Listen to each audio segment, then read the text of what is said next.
Vijayawada university మంచి భవిష్యత్తు కోసం తెలుగు విద్యార్థులు ఇష్టపడే university. Call 9059052378 9059052379.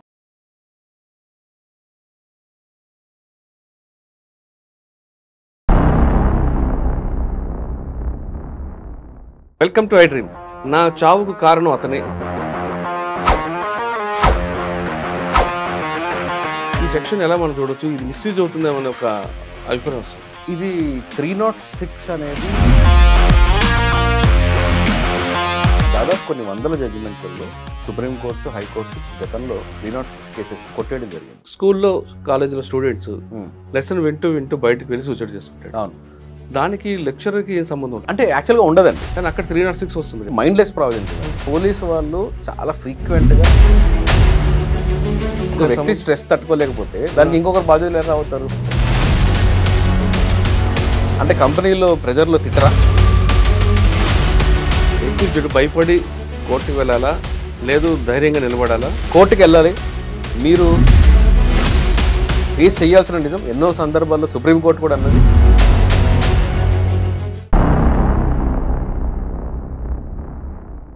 Welcome to I dream. నా చావుకు కారణం అతనే. అతని వేధింపుల వల్లే మా కుటుంబం మొత్తం ఆత్మహత్య చేసుకుంటుందంటూ కొంతమంది ఆత్మహత్య చేసుకుంటారు, లేదా కొంతమంది భయపెడుతుంటారు. భయపెట్టిన వాళ్ళకి వేరే సెక్షన్, కానీ ఒకవేళ ఆత్మహత్య చేసుకుంటే వాళ్ళ మీద గతంలో ఐపీసీ 306 కింద సెక్షన్ పెట్టి వాళ్ళని అరెస్ట్ చేసేవారు.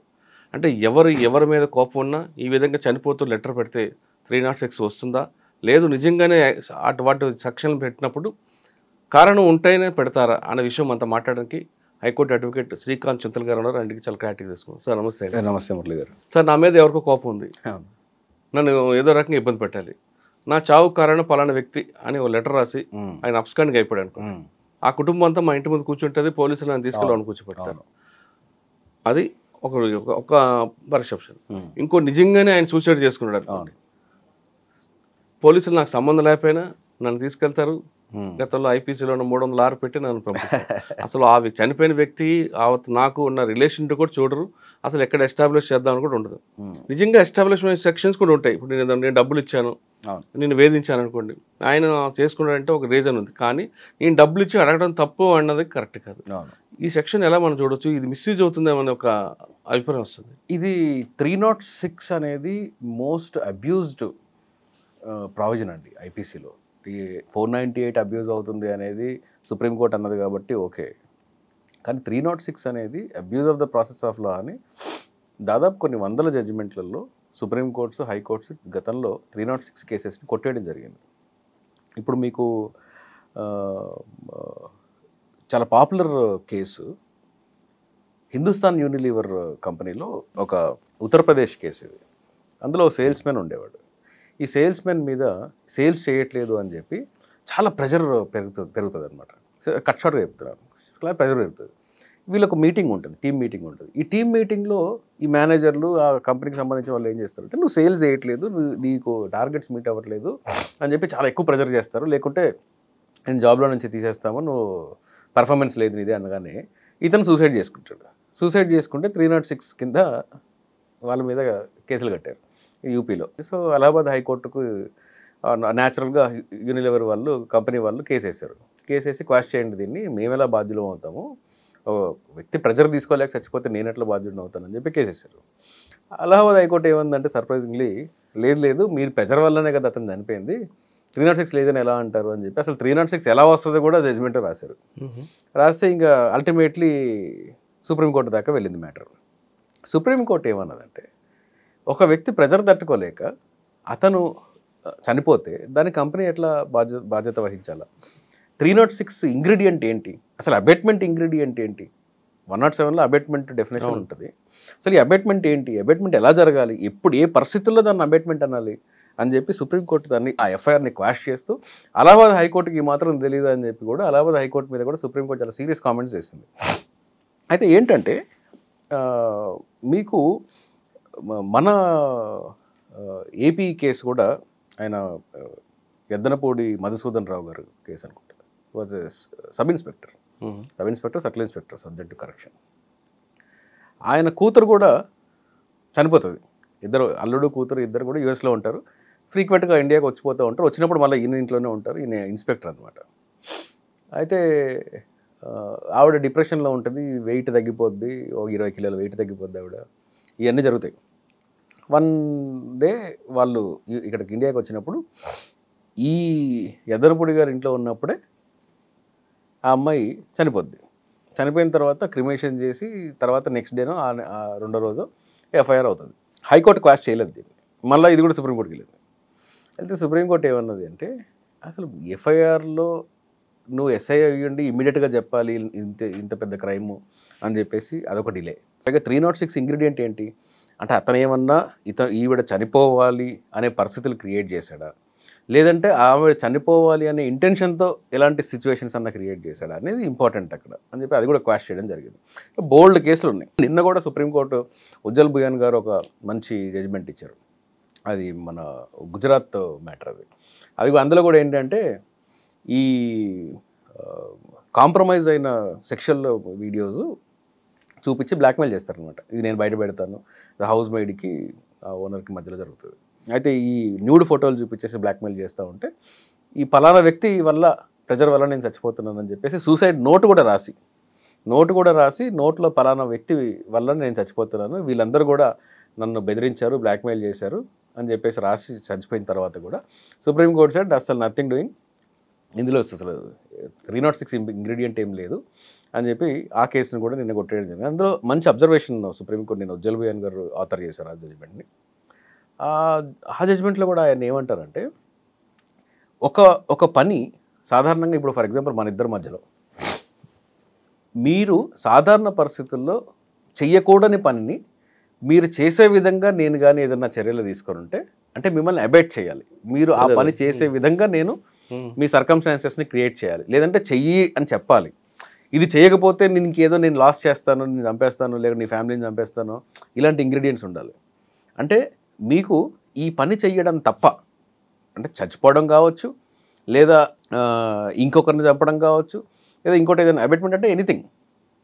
సో ఆ పని చెయ్యడం తప్ప మీకు అసలు వేరే ఏ ఆప్షను లేదు అనే పరిస్థితిని నేను క్రియేట్ చేయాలి.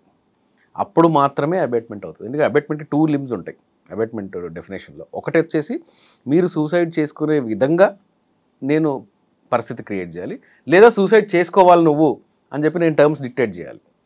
సో నాకు ఆ చనిపోయిన వ్యక్తికి మధ్యలో క్లోజ్ ప్రాక్సిమిటీ ఉండాలి. ఆ రోజు పరిస్థితులలో ఇతనికి వేరే ఏ రికోర్స్ లేదు అనేది ఉండాలి. ఇప్పుడు ఫర్ ఎగ్జాంపుల్ మీరు ఇందాక చెప్తూ అన్నారు నేను డబ్బులు ఇవ్వకపోతే నేను చచ్చిపోతాను అని చెప్పేసి నేను సూసైడ్ నోట్ రాసి చచ్చిపోతాను. ఏమీ కాదు. ఎందుకు అంటే డబ్బులు ఇవ్వలేదు ఒక వ్యక్తి. ఇప్పుడు అర్నబ్ గోస్వామి కేసు ఉంది ఫర్ ఎగ్జాంపుల్. అర్నబ్ గోస్వామి దాదాపు 30-35 రోజులు జైల్లో ఉన్నాడు. అవును. ఎందుకున్నాడు ఆ కేసులో? ఒక వ్యక్తి నాకు అర్నబ్ గోస్వామి 30 లక్షలు ఎంత ఇవ్వాలి, ఇతను ఇవ్వట్లేదు, నేను రిపీట్ చేసినా ఇవ్వట్లేదు, నాకు ఆర్థిక ఇబ్బందులు ఉన్నాయి, ఇతను నాకు ఇవ్వాలి, నేను ఎన్నిసార్లు అడిగినా కానీ అతను ఏం చేసుకోపో అంటున్నాడు. కాబట్టి సూసైడ్ నోట్ కూడా రాశాడు అతను. ఐ థింక్ నాకు memory is correct. Suicide note కూడా రాసి అతను పలానా అర్నబ్ గోస్వామి వాళ్ళనే నేను చచ్చిపోతున్నాను అని చెప్పాడు. ఈ అర్నబ్ గోస్వామి అరెస్ట్ అయిన తర్వాత అప్పుడు కూడా కోర్టు ఇంటర్వ్యూలో ఏమన్నది అంటే రికోర్స్ ఏంటి, నేను డబ్బులు ఇవ్వట్లేదు, ఒక వ్యక్తి ఎవరికో డబ్బులు ఇవ్వట్లేదు, ఏం చేయాలి? సివిల్ సూట్ వేసుకోవచ్చు, పోలీస్ కంప్లైంట్ ఇవ్వచ్చు, ఏదైనా హెరాస్మెంట్ ఏదైనా ఉందంటే పోలీస్ కంప్లైంట్ ఇవ్వచ్చు. డబ్బులు ఇవ్వాలి అని అంటే వెళ్ళి సివిల్ సూటో లేకపోతే ఇంకా చెక్ బౌన్స్ కేసులో ఇంక దగ్గర ఉన్న ప్రూఫ్లు ఉంటే అవి వేసుకొని కోర్టుకి వెళ్ళాలి, లీగల్ రికోర్స్ తీసుకోవాలి. అంతే తప్ప అంటే మీకు ఒక ఆల్టర్నేటివ్ ఉంది.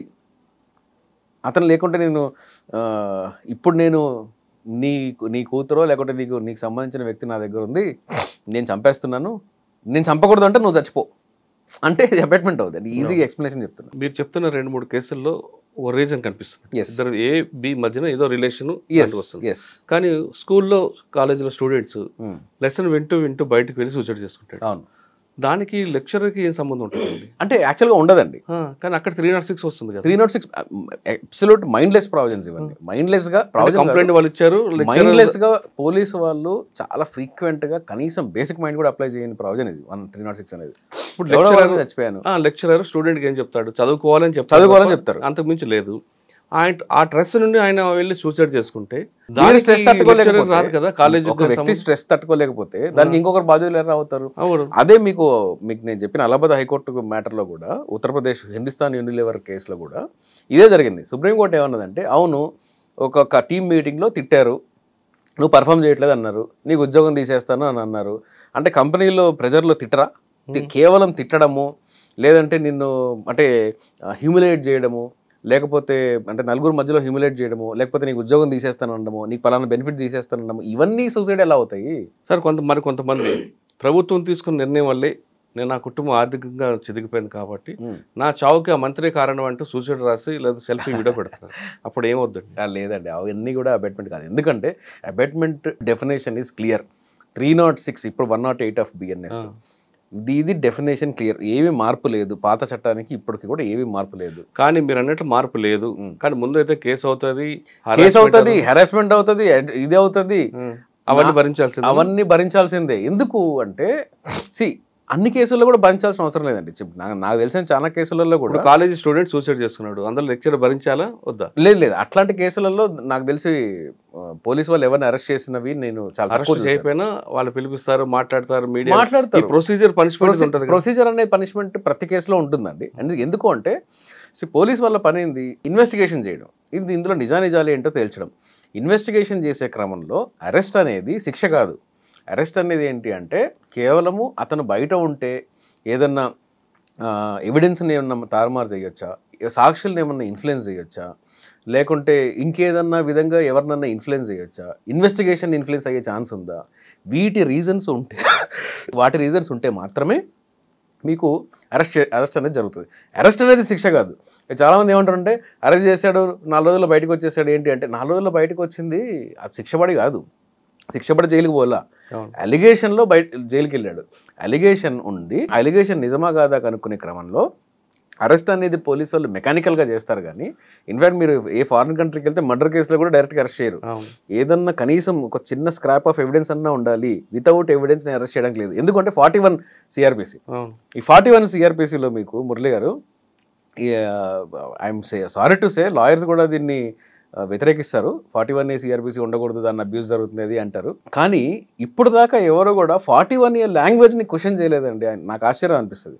దానిలో ఏముంటుంది అంటే ఒక రీజనబుల్ అప్రహెన్షన్ ఉంటే, రీజనబుల్ సస్పిషన్ ఉంటే ఇన్వెస్టిగేషన్ ఆఫీసర్ ఎవరినన్నా అరెస్ట్ చేయొచ్చు.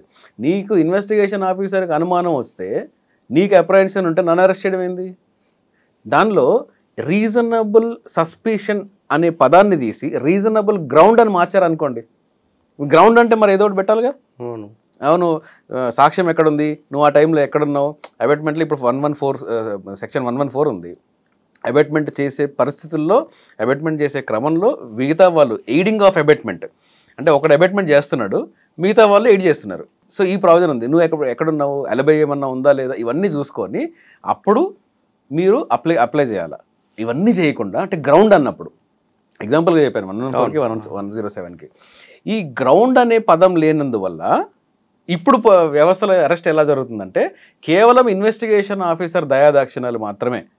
నాకు అనుమానం ఉంది, నాకు రీజనబుల్ అప్రహెన్షన్ ఉంది, అనుమానం ఉంది కాబట్టి నేను అరెస్ట్ చేస్తున్నా, సరిపోద్ది. గ్రౌండ్ 41 లాంగ్వేజ్ ఇదే. అంటే మీరు చెప్తున్నట్లుగా వాళ్ళకి తెలుసు పోలీసులకి, కానీ అరెస్ట్ చేస్తారు. కానీ ఇక్కడ ఏమవుతుందంటే వాళ్ళ వెర్షన్లో కంప్లైంట్ యొక్క ప్రెజర్ తట్టుకోలేక, ఈ మీడియా యొక్క హడావుడు తట్టుకోలేక ఏదో చేయాలని ఇప్పుడు మీరు చెప్పిన లెక్చరర్నే అసలు మీకు అది డైరెక్ట్ అరెస్ట్ చేసి పంపించేస్తున్నారు. మీకు డైరెక్ట్గా మీకు లైవ్ ఎగ్జాంపుల్ ఇస్తాను. జడ్జ్మెంట్లో ఉంది కాబట్టి నేను చెప్పే సాహసం చేస్తున్నాను. మన వరంగల్ డాక్టర్ సైఫ్ కేసులో, డాక్టర్ ప్రీతి అండ్ సైఫ్ కేసులో నిజానిజాలు పక్కన పెడదాం, ట్రయల్ ఇంకా ఉంది, నేను దాని మీద కామెంట్ చేయను. హైకోర్టు సాక్షిగా పోలీసు వాళ్ళు, కాలేజీ వాళ్ళు ఏం చెప్పారంటే పబ్లిక్ ప్రెజర్ని తట్టుకోవడానికి, పబ్లిక్ ప్రెజర్ని ఆపడానికి మేము ఇతన్ని అరెస్ట్ చేసాం, మేము ఇతను సస్పెండ్ చేసాం. కరెక్ట్ అంటారండి? పబ్లిక్ ప్రెజర్ని తట్టుకోవడానికి సస్పెండ్ చేశారట. అదే పబ్లిక్ ప్రెజర్ అంటారు, లేదంటే మీడియా హడావుడు అంటారు. వాళ్ళ కోసం ఇతను చేస్తారా? జడ్జిమెంట్లో కూడా రిఫ్లెక్ట్ అయింది. జడ్జిమెంట్లో జడ్జి గారు దాన్ని క్లియర్గా రాశారు. పబ్లిక్ అవుట్రేజ్ కోసం నువ్వు సస్పెండ్ చేయడం ఏంటి? పబ్లిక్లో ఏదో జరుగుతుంది, ఎవరి మీద అలిగేషన్స్ వస్తాయి అంటే దాని బేసిస్ మీద మీరు సస్పెండ్ చేస్తారా? అట్లాగే ఈ పబ్లిక్ ప్రెజర్ తట్టుకోవడానికి చాలా కేసులలో వాళ్ళందరూ వచ్చి గొడవ చేస్తున్నారు కాబట్టి మేము చేస్తాము రీజనబుల్. అందుకనే మీకు లాలో 41 ప్రావిజన్లో ఒకవేళ రీజనబుల్ గ్రౌండ్ అనే పదంగా ఉంటే ఆ ఒక్క చేంజ్తో మీకు మానవ హక్కుల ఉల్లంఘన జరగకుండా, పోలీస్ అబ్యూస్ జరగకుండా, పోలీసు స్టేట్గా ఇది మారకుండా, ఇష్టం వచ్చిన అరెస్టులు చేయకుండా ఆ ఒక్క పదం మారితే మీకు మొత్తము ఈ ఈ ఈ వ్యవస్థలో ఉండే ఆ చిన్న లెక్కన ఉంది కదా అది మొత్తం తగ్గిపోద్ది.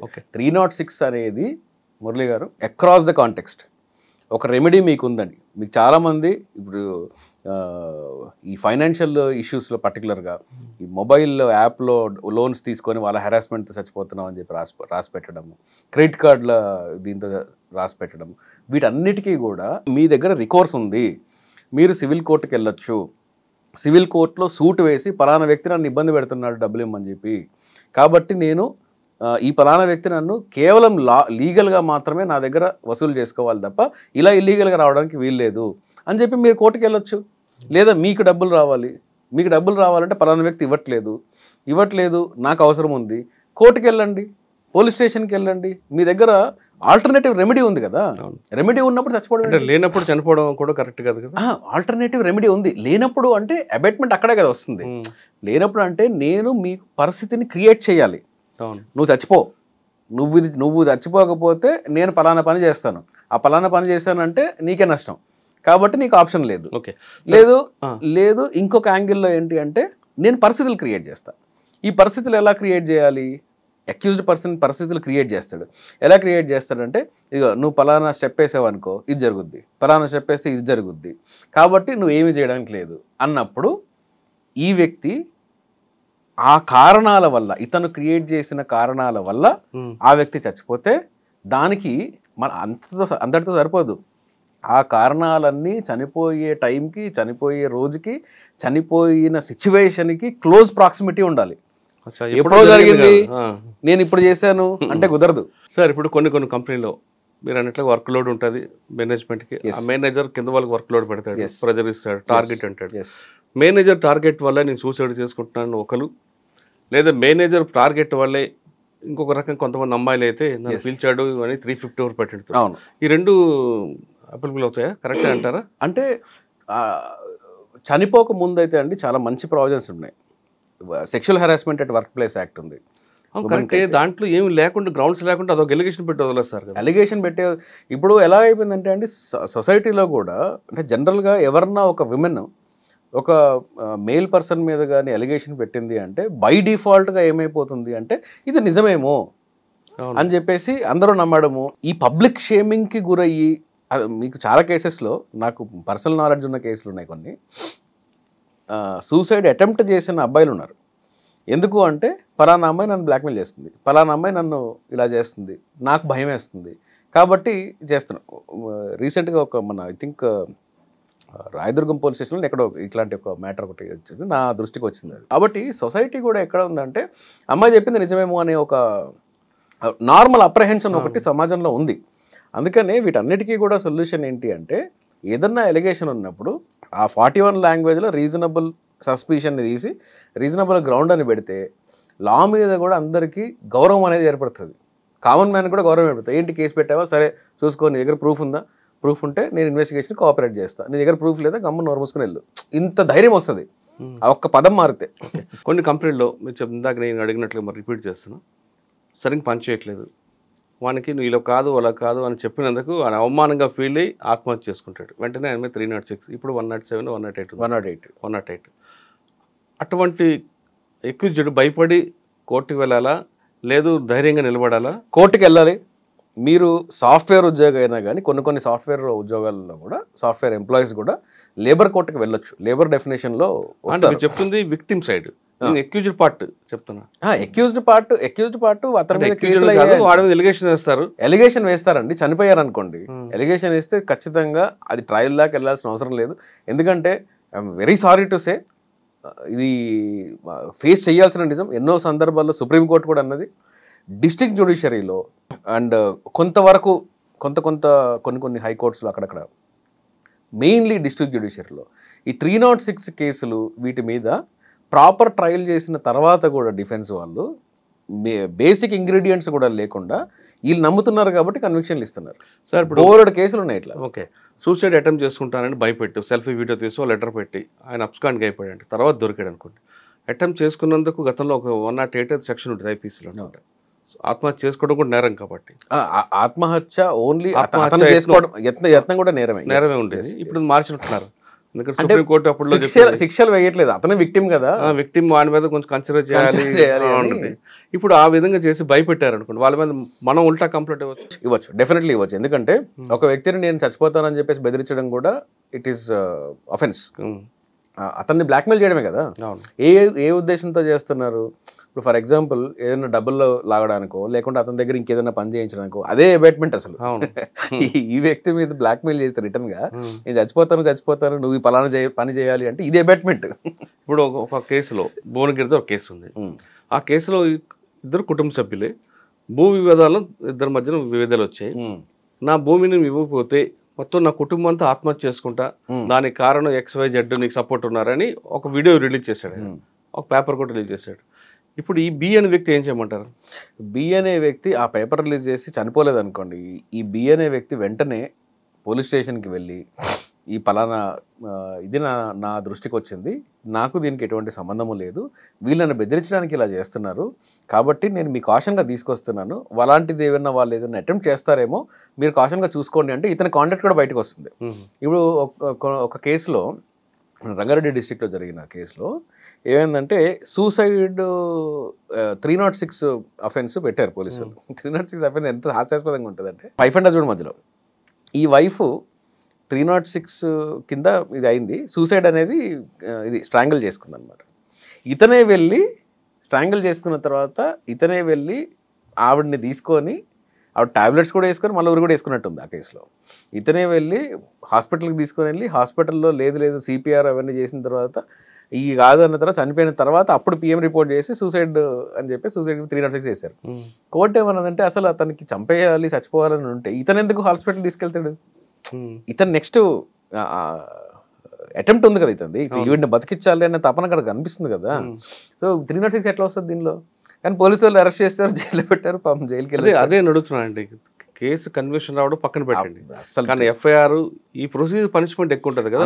అందుకే చెప్తున్నా మన సిస్టంలో ఎప్పుడు వస్తుంది చేంజ్? ఇప్పుడు మన సిస్టంలో ప్రస్తుతానికి నేను ఇందాక చెప్పిన 41లో రీజనబుల్ సస్పిషన్ తీసి రీజనబుల్ గ్రౌండ్ అని పెట్టండి. హిందీ చట్టాల్లో కూడా రీజనబుల్ సస్పిషన్ అని పెట్టారు. పెట్టండి, ఆ ఒక్కదాంతో చాలా మార్పు జరుగుతుంది. మీరు చెప్తున్న దాంట్లో కాకుండా మరికొన్ని కేసులు తీసుకుందాం.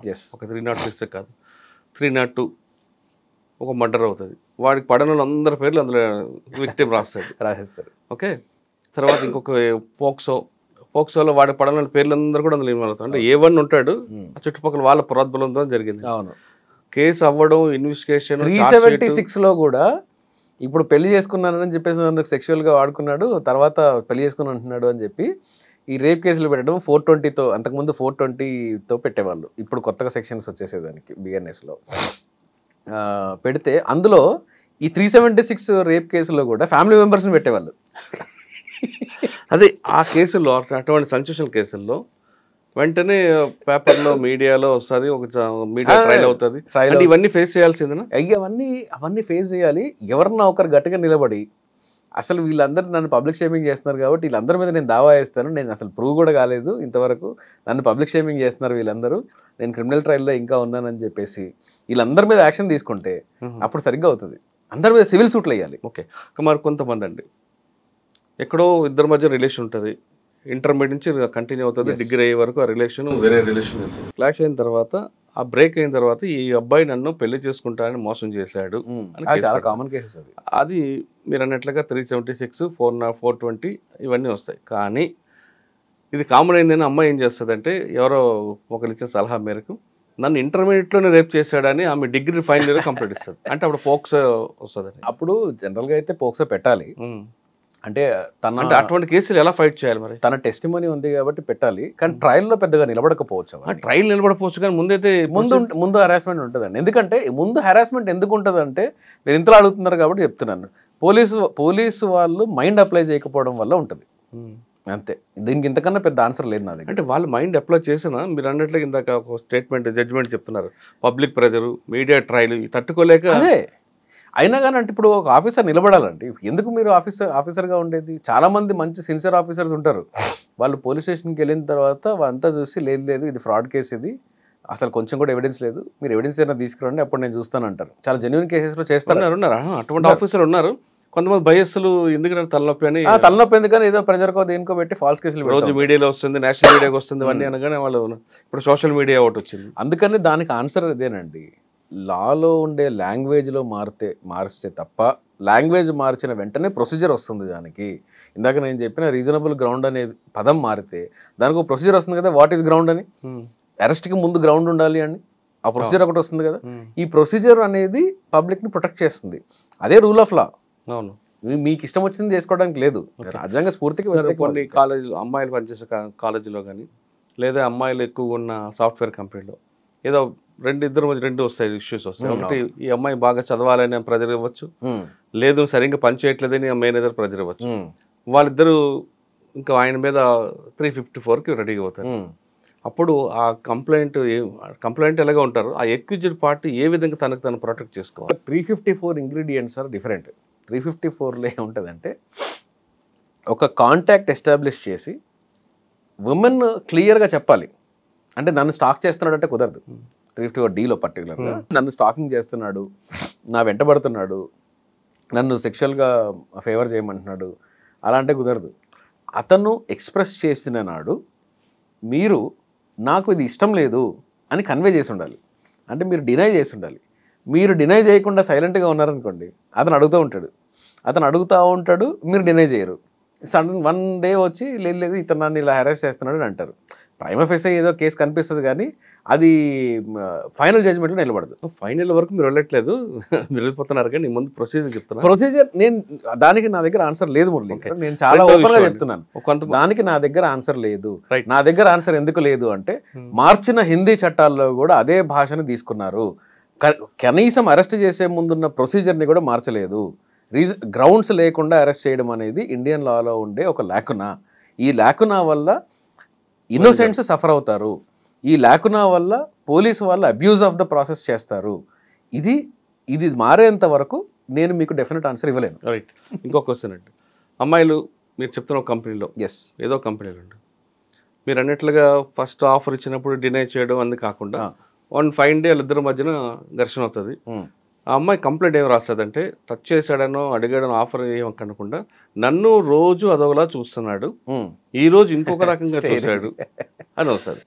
చూడడం వేరు, పట్టుకోవడం వేరు, రెండు ఉంటాయి ఇక్కడ. మరి 354Dలో ఇది వస్తుంది అంటారా? డీలో స్టాకింగ్ మాత్రమే, వెంటపడాలి. తనకి చూపులతో వెంట పడుతున్నాడు నన్ను అదొక రకంగా, దట్ ఈస్ యువర్ అప్రహెన్షన్. దానికి సెక్షువల్ హెరాస్మెంట్ అట్ వర్క్ ప్లేస్లోకి వెళ్ళండి, ఐపీసీలో కాదు. సెక్షువల్ హెరాస్మెంట్ అట్ వర్క్ ప్లేస్లో వెళ్ళి మీరు మీ ఆర్గనైజేషన్లో కంప్లైంట్ ఇవ్వండి. కంప్లైంట్ ఇచ్చి ఇలా జరుగుతుంది, నాకు డిస్కంఫర్ట్ కలుగుతుంది, అతని బిహేవియర్ ఇలాగే ఉంది నా పట్ల, అతని చూపులు నన్ను ఇబ్బంది పెడుతున్నాయి అని చెప్పాడు. దాని మీద ఏదైనా ఎంక్వైరీ చేసి అతనికి ఏదో వార్నింగ్ ఏదో ఇస్తారు. కానీ చూపులు పెడుతున్నాయంటే దానికి స్టేరింగ్ అనేది తప్పు.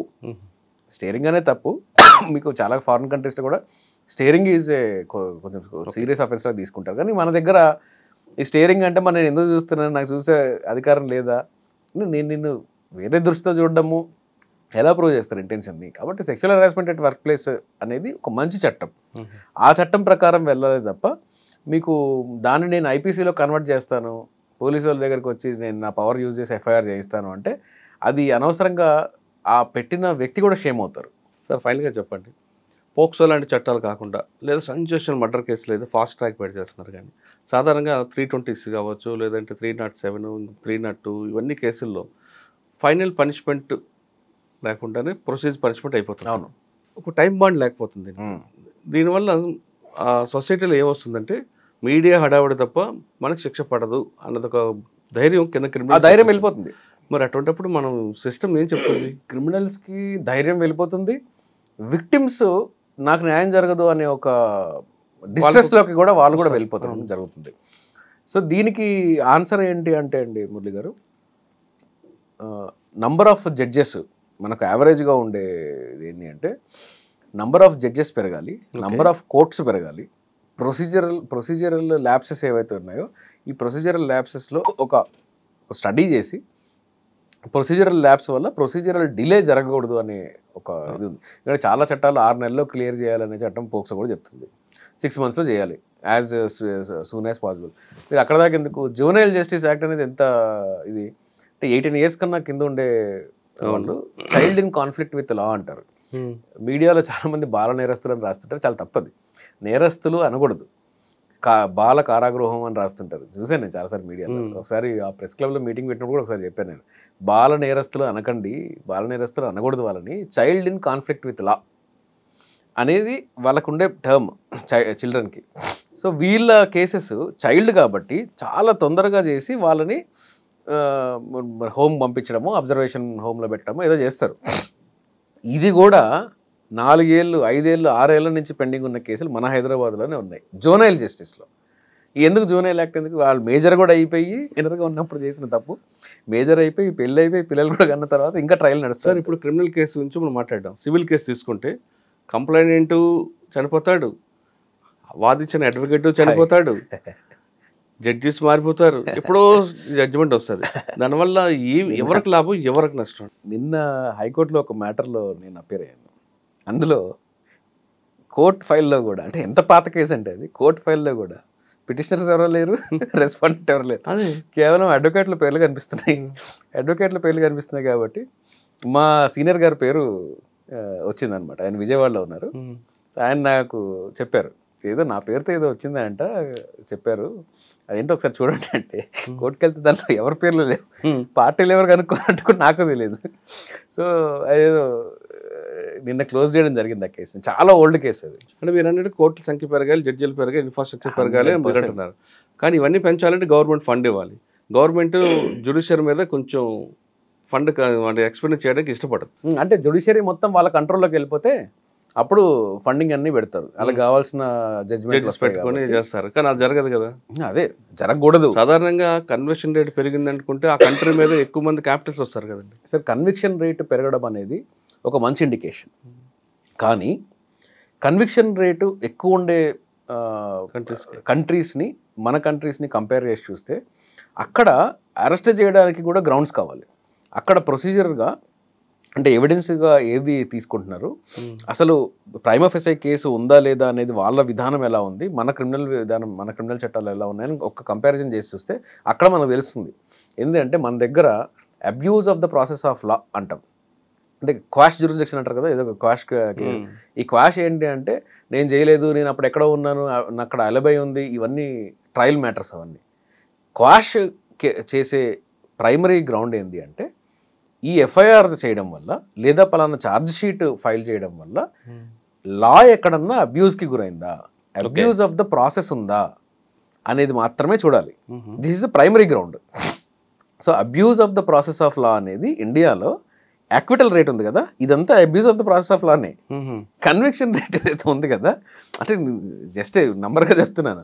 సో ఆ కన్విక్షన్ రేట్ ఏదైతే ఉందో ఇవి ఈ కన్విక్షన్ రేట్ కన్నా నాకు తెలిసి ఒక 4-5% కన్నా ఎక్కువ క్రిమినల్స్ తప్పించుకున్నవి అంతకన్నా ఎక్కువ ఉండకపోవచ్చు. ఎందుకు అంటే మెయిన్ ఫౌండేషన్లోనే తప్పులు ఉన్నాయి. ఫౌండేషన్ ఇన్వెస్టిగేషన్లో కేసు నమోదు చేయడము, అరెస్ట్ చేయడము, ఆ ఇన్వెస్టిగేషన్ చేయడం, టేబుల్ ఇన్వెస్టిగేషన్ చేయడం అనేది ఇండియాలో ఉన్న సర్వసాధారణమైన ఒక రుగ్మత పోలీస్ వ్యవస్థలో. రాష్ట్రాలు తీసుకుంటే కంప్లైంట్ తెలుగులో ఇస్తాడు, ఎఫ్ఐఆర్ అది మనం మొన్న మాట్లాడుకున్నాం. టేబుల్ ఇన్వెస్టిగేషన్ అండి, టేబుల్ ఇన్వెస్టిగేషన్ అనేది ఒక ఫ్యాషన్ పోలీసు వాళ్ళకి. అందువల్ల కేసులు చాలా ఎక్కువ పోతాయి. అంటే పోలీస్ వెర్షన్ లో తీసుకుంటే వాళ్ళకున్న వర్క్ లోడ్ ఎక్కువ ఉందండి. ఆబ్వియస్ గా ఉంటది, వర్క్ లోడ్ ఎక్కువ ఉంటది. పోలీస్ ఇన్వెస్టిగేషన్ డిపార్ట్మెంట్ సెపరేట్ గా ఉంటే మీరు అన్నట్లుగా వాళ్ళు ఎక్స్క్లూజివ్ గా దాని మీద ఉంటారు. వ్యవస్థ క్రియేట్ చేయాలి. అది మనకి ఇన్వెస్టిగేషన్ అదే ఆఫీసర్ చేస్తాడు, బందోబస్తు అదే చూస్తాడు. మరి ఆయనకి ఎక్కడ ఈలో ట్రాన్స్ఫర్ అవుతాడు. ఆ ట్రాన్స్ఫర్ అవ్వడం కన్నా ముందు పై ఆఫీసర్ ఫోన్ చేసి ఏం చేస్తున్నావు అంటే, సార్ మర్డర్ జరిగింది సార్, వెపన్ ఎక్కడ ఉందంట, రికవరీకి వెళ్తున్నాను అంటే ఫస్ట్ అది పక్కన పెట్టేసి మన ఎమ్మెల్యే గారు వచ్చారంట అక్కడ చూడండి, దాన్ని చూడండి అంటాడు. ఈయన ఏం చేస్తాడు, ఓకే సార్ అని ఫోన్ పెట్టేసి మర్డర్ వెపన్ అక్కడ వదిలేసి ఈయన ఇక్కడికి పోతాడు. అట్లాంటి వ్యవస్థలో మనం బతుకుతున్నాం. కాబట్టి వ్యవస్థలో రీస్ట్రెయిన్స్ రాకుండా, అంటే మార్పులు జరగకుండా మీకు కన్విక్షన్ రేటు పెరగదు, క్రిమినల్స్ తప్పించుకుంటూ ఉంటారు. ఎక్కడైనా సూసైడ్ చేసుకొని నా చావు కారణం పలానా వ్యక్తి అని సూసైడ్ చేసుకున్నా లేదా లెటర్ రాసినా ఏం భయపడాల్సిన అవసరం లేదంటున్నారు శ్రీకాంత్ గారు. అటువంటి వ్యక్తి చనిపోయినా లేదా ఒకవేళ బెదిరించినా ముందే మీరు పోలీసులు వెళ్ళి ఆ సెక్షన్ పెట్టచ్చా లేదా అనే మీద కంప్లైంట్ ఇస్తే కొంతవరకు జడ్జిమెంట్ జరిగే అవకాశం ఉందని చెప్తున్నారు. కానీ ప్రొసీజర్ పనిష్మెంట్ ఉంటుంది, కానీ ఫైనల్గా వచ్చేసరికి మీరు నిర్దోషంగా బయటకు వస్తారంటూ శ్రీకాంత్ గారు చెప్తారు. అంతేకాకుండా కంపెనీలో ఎవరైనా అమ్మాయిలు కూడా నన్ను పలానా వ్యక్తి నన్ను ఏదో చేయబోయాడంటూ కంప్లైంట్ ఇస్తే మీరు టెన్షన్ పడకుండా పోలీసులు నిజాలు చెప్పండి, పోలీసులు దాన్ని దర్యాప్తు చేస్తారని చెప్తున్నారు. ఇది శ్రీకాంత్ గారితో ఎక్స్క్లూజివ్ ఇంటర్వ్యూ. వచ్చే వారం మరో సబ్జెక్ట్లో మళ్ళీ కలుద్దాం. అంతవరకు నమస్తే, థ్యాంక్ యూ అండి. Thank you.